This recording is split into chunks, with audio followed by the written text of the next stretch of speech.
Бердібек Соқпақбаев балалық шаққа саяхат. Көпекбай және оның балалары. Көпекбайұлы Жүнісбайдың қолына класкомдық тізгін тимей-ақ тұр екен. Арба қамшыдай шартылдап, ол енді бізді бір шыбықпен айдайтын болды. Жүнісбай кластағы ересек баланың біреуі, бойы сұңғақ, талдырмаш, сіреңке өңді. Мінезі әрі шапшаң, әрі қызба, сабаққа алғыр. Мұғалімнің аузынан шыққанды заңдай көріп, шаш ал десе бас алуға дайын лыпып тұрады. Жүнісбай найза да кекбай да емес, ішкері шелек маңындағы қыстық дейтін рудан, найзаға жиен. Әкесі Көпекбай осыдан 3-4 жыл бұрын үйемелі-сүйемелі 4 ер баласы мен шүйкебас момын әйелі әйнекті шұбыртып, жек-жат жұрағаттарын сағалап, жан бағыс іздеп келген. Көпекбай үйінің сол кездегі өзгеше жүдеу халі менің көз алдымнан әлі күнге кетпейді. Ауылдан шеткерек тігілген 3-4 керегелік сомпиған шұрық-тесік құрым үйлері болушы еді. Таңертең сол құрым үйдің ішінен әдейі кісі қорқыту үшін солай киінгендей жалба-жұлба, шаштары құлақтарын жауып өсіп кеткен балалар өре шығып, киіз үйдің сырт босағасына тізіліп көңге қыздырынып тұрады. Ең үлкені Бәзіл жігіт боп қалған. Одан кейін Жүнісбай, Жүнісбайдан кейін Қожақан, Қожақаннан кейін Мәсімбай. Аралары 2-3 жастан ғана. Біреуінен біреуі сүйемде аласарып, белбеуге арқаларын тіреп тізіледі де тұрады. Әлдекім бойларына қарай әдейі тізіп тұрғызғандай. Істеуге іс жоқ, жеуге тамақ жоқ. Күн нұрымен таза ауаны қорек етіп, маужырап тұрғанды біледі. Ара-тұра бала мінездері ұстап, бірін-бірі бүйірге түртіп, ойнап та қояды. Жалба-жұлба киімнің жыртығынан жылтылдап жалаңаш еттері көрінеді. Бір ғажабы, осынша ауыр тұрмыста жүрсе де, Көпекбай балалары шетінен пысық. Көздерінде шапақтың отындай жылтылдаған от, жігер бар. Көпекбай өзі еңгезердей тіп-тік, шоқша сақалды, қара торы, жүзі ызбарланып ашумен қарайтын зор дауысты адам. Қараша үйдің көлеңке жақ іргесінде, сыртта ол қашанда қамшы өріп немесе аяқ киім жамап, әйтеуір бір ісмерлік істеп отырады. Басында тер сіңген қара тақия, бұтында бура сан тері шалбар, аяғында қонышы мен жұлығына жамау түскен жеңіл мәсі етік. Жоқшылықтың тепкісін қанша жесе де, Көпекбайдың жүні жығылмаған, еңсесі түспеген, тек болар-болмасқа қабаған ит тәрізді арс ете қалатын ашуланшақ. Балалары Көпекбайдан керемет қорқатын еді. Оның алдында аяқтарының ұшымен жорғалайды. Әкелері Жүнісбай немесе Мәсімбай деп дауыстап қалғанда, ата аталған бала қандай қызық ойынды болса да тастай салып жүгіреді.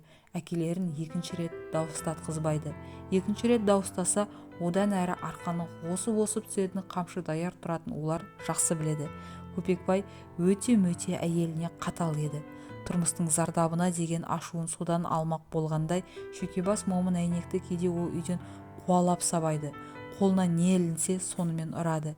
Жеткен жерде зілдей ауыр аяқтарымен аяусыз жаншып, тепкілеп жатады. Ашуланған кезде Көпекбай құтырған бура тәрізденіп кетеді. Оңайлықпен араша бермейді. Араша түсетін Көпекбайдың 4 баласы.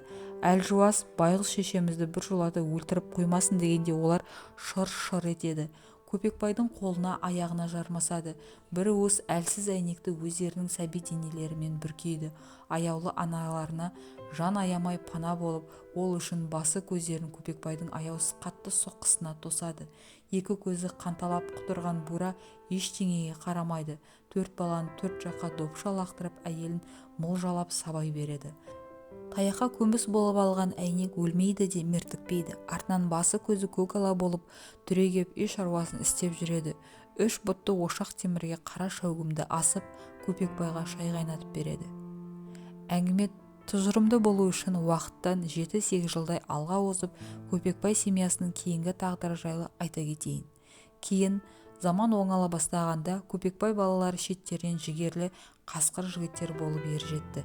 Тұрмыстарын тез түзеп алды. Бәзілі колхоз құрылысын қолдан тұрғызысқан еңбеккер азаматтың бірі еді. Одан соғысына дейін колхозда бригадир болып істеді. Әйел алды, бала сүйді. Жүнісбай Бәзілден асып кетті. Ол ғажап, зерек оқитын еді. Кластан класқа мезгілсіз аттап, ол кезде бұған жол берілетін. 10 жылдықты бізден бұрын бітірді. Армияға алынды. Офицерлік училищеде оқып жүріп, 1940 жылдың Қызыл алаңдағы 1 май әскери парадына қатысты. Жүнісбайдан үйлеріне хат үзбей келіп тұратын. Әскери формамен қатып түскен әдемі суреттерін жіберетін. Жарау аттай қағылез, бойшаң жігітке солдат киімі әдейі сол үшін тігілгендей керемет жарасатын.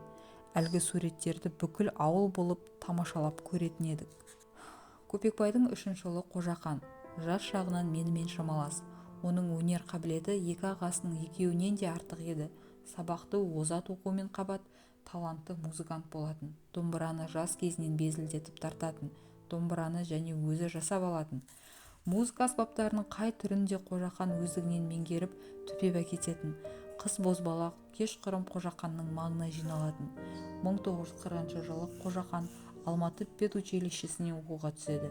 Ол сонда оқып жүргенде Көпекбай бір рет сонау 350 шақырым жердегі Қостөбеден Алматыға баласына салт атпен араға пәлен қонып азық-түлік жеткізіп беріп қайтады. Соғыс басталғанда Қожақан өзі тіленіп майданға аттанған еді. Осы аталған үш жігіттің үшеуі де сай тасындай ірік, аяулы жандар еді. Ащы өмірдің батпағын белшеден кешіп жүріп, қайғырып қапалануды білмейтін. Үшеуі де өмірге ғашық жандар, жалын атқан арман иелері еді. Алда сәулетті болашақ барына кәміл сенетін. Сол үшін жан қиюға дайын тұратын. Үшеуі де адал коммунистер еді. Ауылдың көркі еді, сәні еді. Жұрт балаларына Көпекбай балаларындай неге болмайсың, соларды неге өнеге алмайсың деп ұрсушы еді. Шіркін, амал нешік. Үш әсем қызғалдақтың үшеуін де соғыста жал, мезгіл жетпей мерт етті. Үшеуі бірдей майданда қаза тапты. Бура шал көз жасы 6 тарам болып аңырап қалды. Кішкентай шүйкебас әйнек балаларын қайғысынан одан бетер жаншылып өлермен болды. Көпекбай балаларының ең кішісі Мәсінбай қазір бар. Іргелі бір совхозда салауатты парторг. Әңгіменің бастапқы мерзіміне 1933 жылдың күзіне қайта оралайық. Көпекбай үйі 1-ші бригадада, яғни Найза ауылының ішінде. Жүнісбай таңертең елден бұрын тұрады. Үй-үйді кесіп мектепке баратын балаларды оятады. Сөйтіп бізді жинап алып, түгендеп мектепке бастап келеді. Бірде-бір баланы ол себепсіз мектептен қалдырмайды. Бұны өзінің класкомдық міндеті деп ұғады. Сабақ кезінде де Жүнісбай жан-жағына алақтап қарап бізді бақылауға алып отырады. Біреу қыбыр етсе мұғаліммен қабаттасып пәленше тыныш отыр деп шақ-шақ етеді. Өте қырғыш қазанның түбін теседі дегенде кейде ол мұғалімнен асып та кетеді. Бала, артық кетіп қаласың дегенде Сағатбай оған үлкендеу жұмсақ мұрнының танауы сәл делдиіп жымиюмен білдіреді де Жүнісбайды қас-қабағымен басып қояды. Мұғалім барда өстетін Жүнісбай, мұғалім жоқта тіпті шырқап кетеді. Бізді бір шыбықпен айда бағындырады. Кейде Сағатбай класты Жүнісбайға тапсырады да, өзі оны-мұны шаруамен бір жаққа аз уақытқа кетіп қалады. Жүнісбай класкомның қатаңдығын сіз сонда көріңіз. Алға мұғалімнің орнына барып қазы деп тұрып алады да классқа дегенін істетеді. Жүнісбайдың әміріне бағынбайтын, одан сескенбейтін бір жан жоқ. Біреуге ашумен қараған кезде Жүнісбайдың көздері найзаның ұшындай суытып, екі беті ішке қарай сұрланып, қабысып, жақ жүндері тікірейіп көтеріліп кетеді. Сәл ғана тәртіп бұзған оқушыны қысырақтың айғырынша жымқырынып шайнап тастауға дайын тұрады. Бізбен бірге Жанбосын деген бала оқиды. Жасы Жүнісбаймен шамалас. Ауыл совет председателі Батырқанның баласы. Ұлдан әке-шешенің жалғызы болып ерке өскен. Маңайындағы балаларға өктемдік жасап үйренген шатақ қойлау. Киімді сылқым бозбалаларға еліктеп сәндеп киінеді. Жанбосын бүгін ертең өзінде дайын тұрған бозбала. Қостөбеде мектеп ашылмай тұрған кезде Жанбосын Көпекбай балаларын адам демейтін. Олардың маңынан жүруге жерінетін. Жүнісбай Қожақанға кемістіп шекесінен қарайтын. Сол Жанбосын ғана бұрынғы әдетімен кейде Жүнісбайға қолдилана қарап бетіне қарсы келіп қалады. Жүнісбайды тыңдамай, содырлық мінездер көрсетпек болып тұрады. Тежелетін бірақ Жүнісбай емес. Ол одан бетер шақылдап, өзінен гөрі денелі Жанбосынға тістене тақылдап, сен немене, бағынғың келмей ме? Әкем ауылына екен деп дандайсы ма? Бағынасың. Сенің мына бүтін киімдеріңнің құны мен үшін бір-ақ тиын дейді. Жанбосында айбынымен еріксіз еңсеріп алады.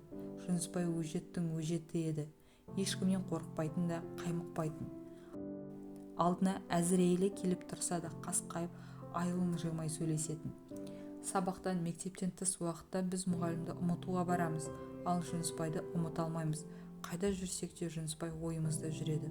Оқушыға лайықсыз сәл ғана қылық жасасақ, жерден шыққандай болып Жүнісбай сопаң етіп шыға келеді де сол арада тұрып жер жебірімізге жетеді.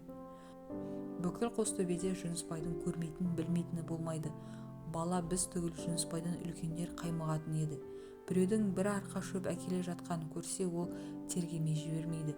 Мына шөпті қайдан әкеле жатырсың? Колхоздан ұрлап алған жоқсың ба дейді. Шұбаланса кеңсеге ертіп келеді. Біреу қой сойса, колхоз қойы емес пе, өз қойы ма? Дереу біліп алады.